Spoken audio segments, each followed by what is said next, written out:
Muchachos, a aprender el tema del día de hoy. Vamos a hablar del tema óxidos número 2.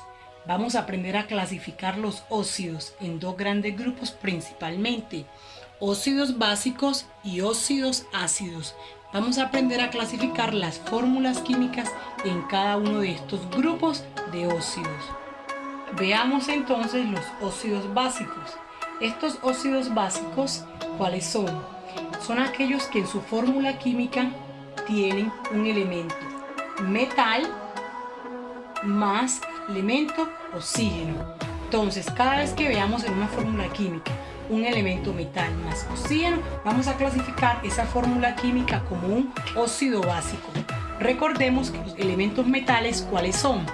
Los elementos metales son todos estos que encontramos aquí en este lado izquierdo de la tabla periódica.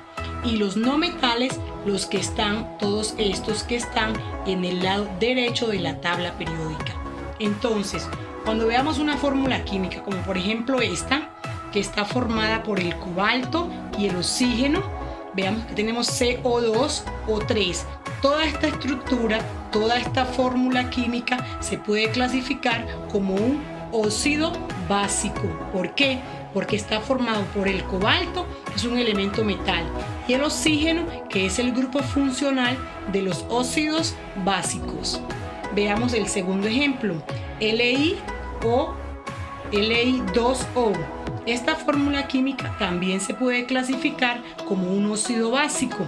¿Por qué razón? Veamos que en su fórmula, en su estructura, tiene el litio, que es un elemento metal, y el oxígeno, que es el grupo funcional de los óxidos básicos. Veamos otro ejemplo, CaO, óxido de calcio.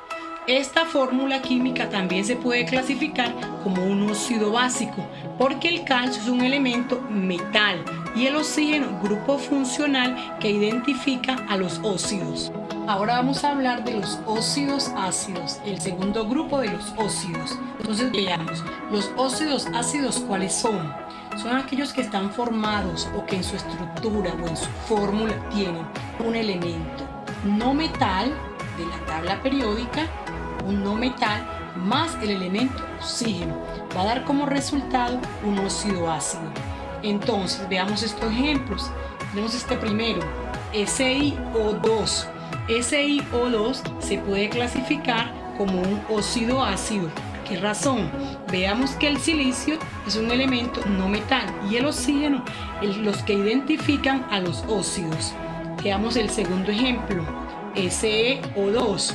También está formado por un elemento no metal, Se, y oxígeno que identifica a los óxidos. Este tercer ejemplo, CO2, también se puede clasificar como un óxido ácido, porque la C, que es el carbono, hace parte de los elementos no metales y el oxígeno que identifica como grupo funcional a los óxidos. Así identifico o así puedo clasificar a los óxidos ácidos.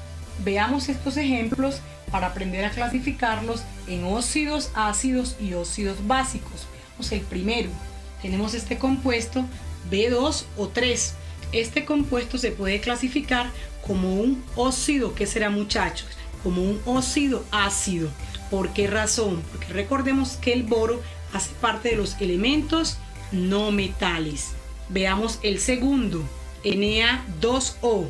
Se puede clasificar como un óxido básico, porque recordemos que este sodio, el elemento sodio, hace parte de los elementos metales de la tabla periódica.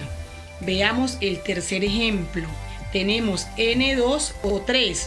Este compuesto, esta fórmula química, se puede clasificar como un óxido ácido, porque recordemos que el elemento nitrógeno es un elemento no metal. Veamos ahorita los siguientes ejemplos. AS2O5. ¿Cómo lo clasificarían, muchachos? Primero este, como un óxido ácido. Este, K2O, como un óxido básico. TeO2 se clasificaría como un óxido ácido. Bueno, muchachos, allí queda la actividad de retroalimentación para que la hagamos y apliquemos el tema clasificando cada uno de estos compuestos como óxidos ácidos y óxidos básicos.